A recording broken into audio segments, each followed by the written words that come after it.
नमस्कार प्रिय शिक्षकगण, आज आमे सप्तम श्रेणी पाई आदिवासी अधिकार को प्राधान्य देबा नामक प्रोजेक्ट भित्तिक शिक्षा मॉड्यूल अनुसंधान करने को जाउछु।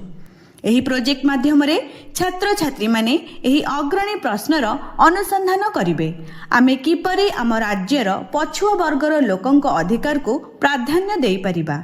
छात्र छात्री माने एही प्रोजेक्ट को करिबा पई 4 दिन धरी प्रतिदिन स्कूल रे 40 मिनिट एवं स्कूल शेष हेबा परे 15 मिनिट समय व्यतीत करिवे। एही प्रोजेक्ट रे छात्र छात्री माने ओडिसा रे आदिवासी संप्रदाय प्रति पद्धतिगत वैषम्य अध्ययन करिवे एवं परिवर्तन पाई प्रचार अभियान तैयारी करिवे। सेमाने वास्तव विश्व समाधान गुड़िकर अनुसंधान करिवे, मानवाधिकार उल्लंघनर विश्लेषण करिवे एवं लेखा, आवेदन, रैली एवं प्रसारण भली ओकिलाती पद्धति अनुसंधान करिवे। अभियानर डिजाइन एवं उपस्थापना माध्यम रे सेमाने राजनीति विज्ञानर चतुर्थ अध्याय मानविक अधिकार रु धारणा गुड़ी को पुनरावृत्ति करी नागरिक संपर्क एवं सामाजिक न्याय सचेतनता विकसित करिवे।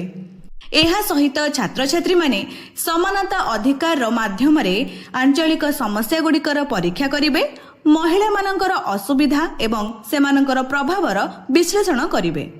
छात्र छात्री माने एथि सह मध्य किछि गुरुत्वपूर्ण 21st सेंचुरी स्किल्स विकास करिवे, यथा क्रिटिकल थिंकिंग, कम्युनिकेशन, कोलाबोरेशन एवं क्रिएटिविटी।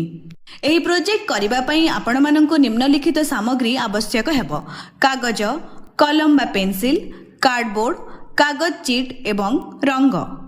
आसंतु एबे आमे 4 दिन रे एही प्रोजेक्ट रे कोन घटिबो ताहा बुझिबा। प्रथम दिन रे छात्र छात्री माने ओडिसा रे अवहेलित गोष्ठी प्रति हेउथिबा व्यवस्थित भेदभाव को अनुसंधान करिवे एवं मानव अधिकार उल्लंघन को चिन्हट करिवे। सेमाने वास्तव जीवन रे उदाहरण गुड़िक उपरे आलोचना करिवे, भेदभाव को परिभाषित करिवे एवं दलीय कार्यकलाप माध्यम रे समर्थन रणनीति बुणिवे। प्रत्येक दल एक प्रकारर भेदभाव चयन करिवे, उल्लंघन होइथिबा मौलिक अधिकार को चिन्हट करिवे एवं सेमानंकर ओकिलाती रणनीति प्रस्तुत करिबा आरंभ करिवे। गृह कार्य पई छात्र छात्री माने मानव, महिला एवं शिशु अधिकार विषय रे पढ़िवे। द्वितीय दिन रे छात्र छात्री माने जनजाति संप्रदाय उपरे मानवाधिकार उल्लंघनर प्रभाव विश्लेषण करिवे, दायी व्यक्ति एवं व्यवस्था को चिन्हट करिवे एवं मूल कारण को अनुसंधान करिवे। दलगत भावरे सेमाने सेमानकर ओकिलाती रणनीति को परिमार्जित करिवे। सेमाने चाहुथिबा परिवर्तन को परिभाषित करिवे एवं पथप्रांत नाटक, पोस्टर किंबा आवेदन भली ओकिलाती पद्धति चयन करिवे। सेमाने किपरि प्रभावशाली भावरे निष्पत्ति ग्रहणकारी पाखरे पहुंचिबे एवं संप्रदाय को किपरि जड़ित करिवे ताहा योजना करिवे। गृह कार्य पाई प्रति दल रे 2 जन सदस्य शिक्षकंक सहित सेमानकर समर्थन योजना विषय रे आलोचना करिवे, जहा द्वारा सेमाने अंतर्दृष्टि पाई परिबे एवं सेमानकर रणनीति को उन्नत करि परिबे। तृतीय दिन रे छात्र छात्री माने साथी मानक मतामत आधार रे सेमानकर ओकिलाती रणनीति को सुधार करिवे एवं सेमानकर अभियान पाई सामग्री तैयारी करिबा आरंभ करिवे। सेमाने आवश्यक संबल चिन्हट करिवे, कार्य बांटिबे एवं पथप्रांत नाटक, पोस्टर किंबा आवेदन भली ओकिलाती उपकरण उपरे काम करिबा आरंभ करिवे। दल गुड़िक निश्चित करिबो जे सेमानकर योजना स्पष्ट, वास्तववादी एवं प्रभावशाली हेबो। गृह कार्य पाई सेमाने असंपूर्ण सामग्री पूरण करिवे एवं महिला सशक्तिकरण उपरे पढ़िवे। चतुर्थ दिन रे छात्र छात्री माने सेमानकर ओकिलाती अभियान उपस्थापन करिवे एवं एहार कार्यकारिता योजना करिवे। प्रत्येक दल पोस्टर, पथप्रांत नाटक किंबा आवेदन भली सामग्री प्रदर्शन करी भेदभाव प्रसंग, एहार प्रभाव एवं सेमानकर ओकिलाती रणनीति व्याख्या करिवे। मतामत पाइबा परे सेमाने पदक्षेप, समयसीमा एवं दायित्व उल्लेख करी एक कार्यकारिता योजना प्रस्तुत करिवे। शेषरे सेमाने निम्नलिखित प्रश्न गुड़िक उपरे प्रतिफलन करिवे। भेदभाव विषय रे शिखिबा द्वारा तुमे किपरि अनुभव कल? एही भावना गुड़िक प्रति तुमे किपरि प्रतिक्रिया प्रकाश करिल?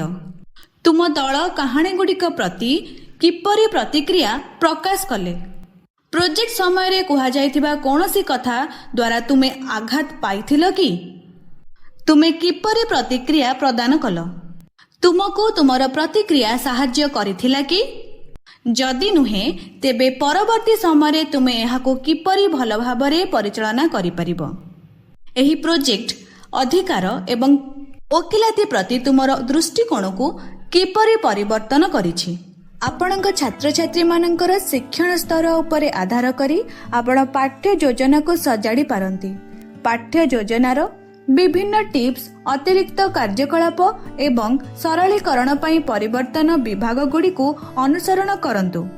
ସୃଜନଶୀଳ ହୁଅନ୍ତୁ, କିନ୍ତୁ ନିଶ୍ଚିତ କରନ୍ତୁ ଯେ ସମସ୍ତ ତାଲିକାଭୁକ୍ତ କାର୍ଯ୍ୟକଳାପକୁ ଅନୁସରଣ କରି ପ୍ରୋଜେକ୍ଟର ଆଭିମୁଖ୍ୟ ଅକ୍ଷୁଣ୍ଣ ରହିବ, ଯେହେତୁ ଏହା ପରସ୍ପର ସହିତ ସଂଯୋଗରେ ନିର୍ମାଣ ହେଉଛି। ପ୍ରୋଜେକ୍ଟ ସମାପ୍ତ ହେବା ପରେ ପ୍ରଦର୍ଶନ କରୁଥିବା ସମୟର ଛାତ୍ରଛାତ୍ରୀମାନଙ୍କ ଫଟୋ ସଂଗ୍ରହ କରନ୍ତୁ ଏବଂ ସପ୍ତାହର ଶେଷରେ ଦିଆଯାଇଥିବା ଗୁଗଲ ଫର୍ମରେ ଅପଲୋଡ୍ କରନ୍ତୁ। ଆମର ହ୍ୱାଟ୍ସଆପ୍ ଗ୍ରୁପରେ ମଧ୍ୟ ଛାତ୍ରଛାତ୍ରୀମାନଙ୍କ ପ୍ରେରଣାଦାୟକ ଏବଂ ଜୀବନ୍ତ ଫଟୋ ଦେବାକୁ ଭୁଲନ୍ତୁ ନାହିଁ। ଆପଣଙ୍କ ଛାତ୍ରଛାତ୍ରୀମାନଙ୍କୁ ବିକଶିତ ହେଉଥିବାର ଦେଖି ଆମେ ଉତ୍ସାହିତ। ସମୟ ଏବଂ ସମର୍ଥନ ସହିତ ଆପଣ ସେମାନଙ୍କୁ ଯୋଗଦାନ କରୁଥିବା ଏବଂ ଅଧିକ ଶିଖିବା ପାଇଁ ଅନୁସନ୍ଧାନ କରୁଥିବାର ଦେଖିବେ। PBLର ଏକ ଅଂଶ ହେବା ପାଇଁ ଧନ୍ୟବାଦ। ପରବର୍ତ୍ତୀ ସମୟରେ ଦେଖାହେବ।